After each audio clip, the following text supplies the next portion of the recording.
Hello, my beautiful light brights. For those of you who do not know me, my name is Neon Noire. I'm a half Italian, half Canadian drag queen living in Belgium. And if you're new here, go ahead and hit that subscribe button. Today, we are playing my favorite game, FAB or Drab, where we rate the looks of RuPaul's Drag Race UK Season 5, Episode 10. That is right, we are at the last episode. So without further ado, let's get into it.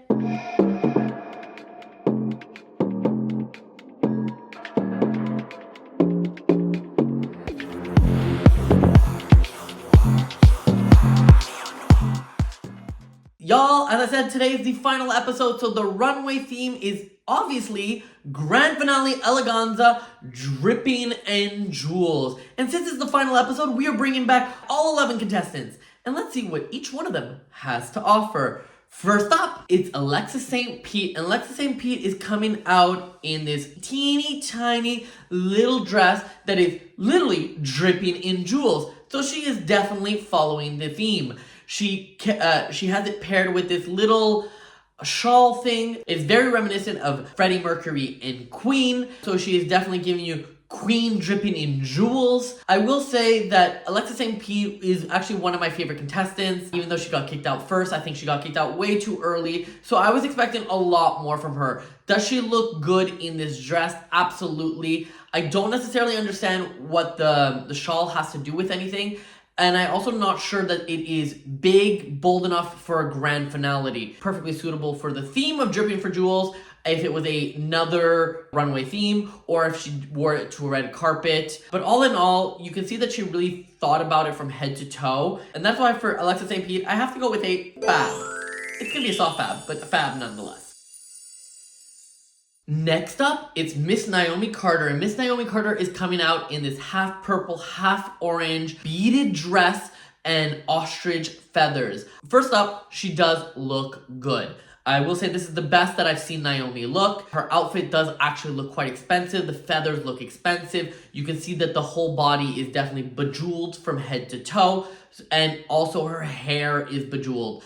The one thing that I have to say is that this outfit isn't really giving me a lot of personality. It is the colors of Crazy in Love by Beyonce, and I'm thinking to myself, who cares? That doesn't say anything about you, and I'm just like, eh. For Naomi, I wish she just would have done a little bit more to give you that extra oomph. What I personally would have done is kept the dress as is. It looks good. I just would have probably done a full glove so you don't see her hand, so all purple on one side, all orange on the other side. And I would have done her hair half purple, half orange. And even one purple and one orange earring, really to give you that whole look from head to toe. So then it makes this half and half thing make sense and give you more that camp drag oomph. She does look good, but it's nothing special. And I feel like anybody who bought this outfit could look this good as well.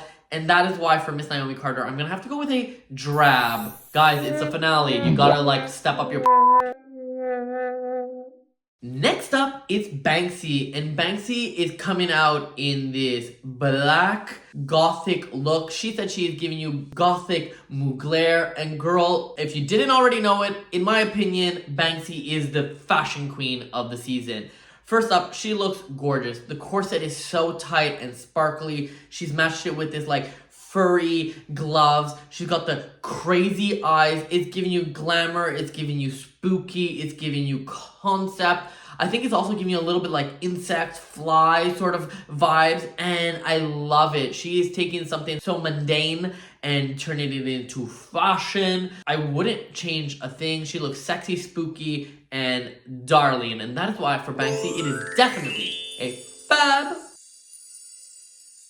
Next up, it's Vicki Vivacious. And Vicki Vivacious turns the corner wearing this giant white muff thing. She reveals it only to be in this head-to-toe nude ensemble with jewels all over. So for a theme that is dripping in jewels, that theme she did indeed follow. She said she is giving you Marilyn Monroe fantasy. I'm not sure it's really Marilyn Monroe. I get the reference to the like famous Marilyn Monroe dress that was nude with all the jewels on it, so I guess that's where she's going with it. But if you're gonna give me Marilyn Monroe, I'm expecting the classic blonde Marilyn Monroe bob. All in all, I will say that she does look good, but the thing about Vicki is sometimes she tends to go into this like old school drag, and this definitely feels like classic old drag and not like a modern interpretation of it. It is not necessarily my favorite. She does follow a theme, she does look good, but it's not necessarily my favorite, and that is a personal choice. I like things that feel a little bit more modern, and that is why for Vicki Vivacious, I'm gonna have to just go with a drab.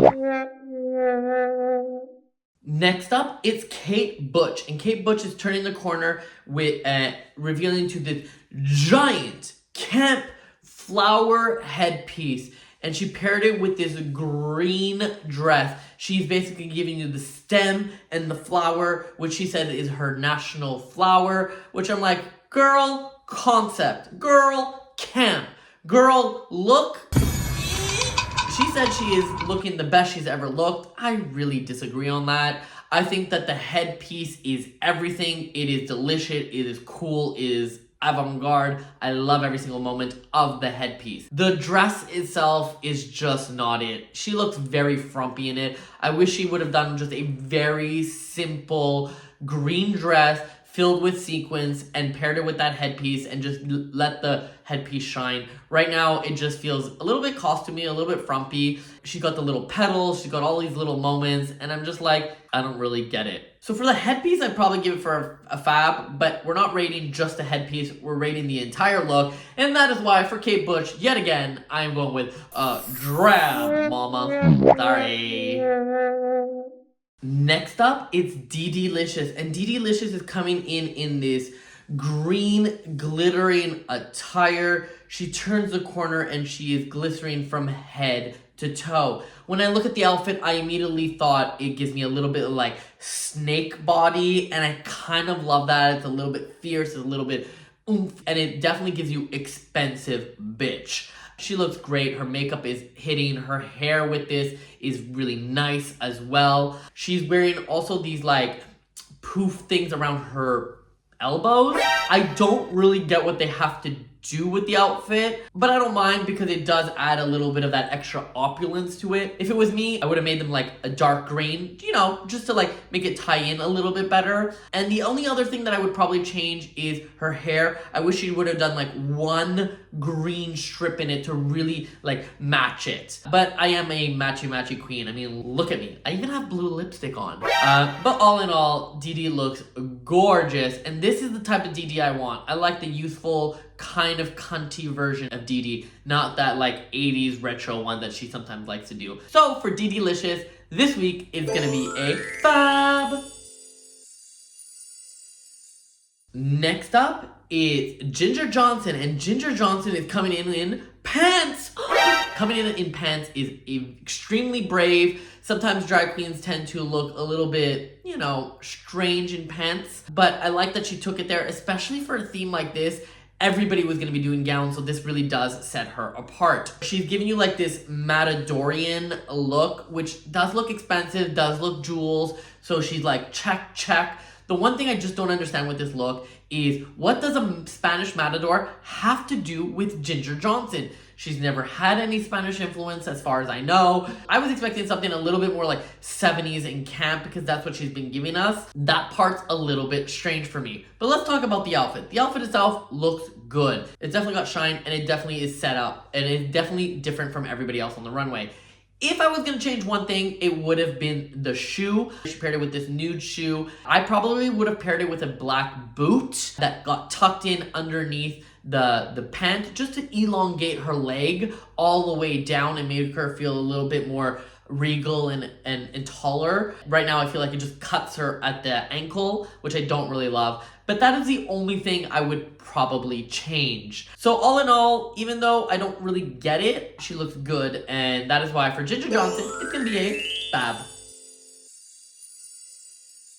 Next up, it's Michael Marouli, and Michael Marouli turns the corner and says, "All hail the Ice Queen." She said she is giving us Ice Queen fantasy. Personally, I saw beautiful underwater creature because it felt very Finn-like, everything that she was doing. She's definitely giving you camp. She's definitely giving you over the top. I think Michael Marouli really knows how to strike this balance of like giving you too much and just enough. She also strikes that balance between being very old school and very new school. I think Michael is doing a lot of smart things. All of the pieces do shine, they reflect. White was a choice and a good one at that. And her hair, that looks so nice, so expensive, being this like pointy thing. I've never seen anything like it, and I love it. I honestly, for Michael Marouli, I wouldn't really change a thing. And that is why I'm gonna go with a FAB.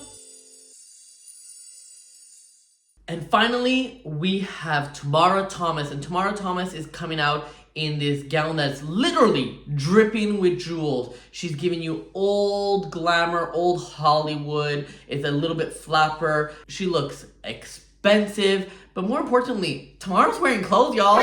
Tamara's wearing clothes and she looks good doing it. If I was to change one thing, I would say I wish that the gown actually had more dripping in jewels.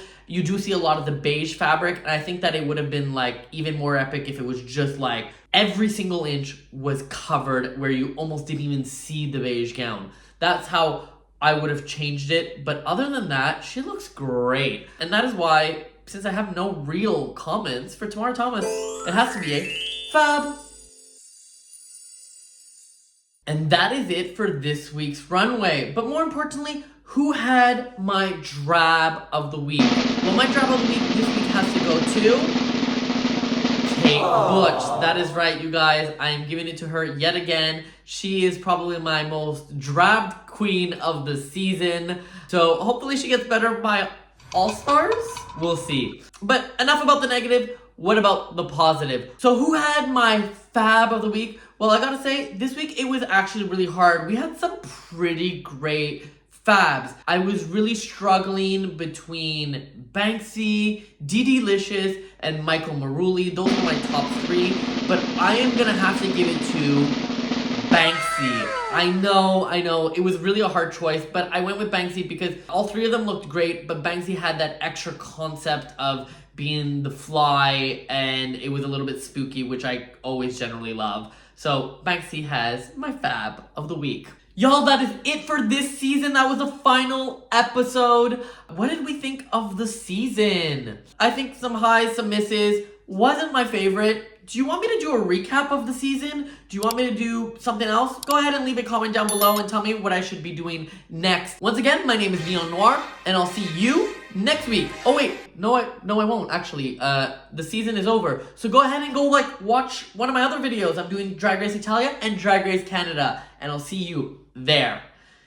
Bye-bye.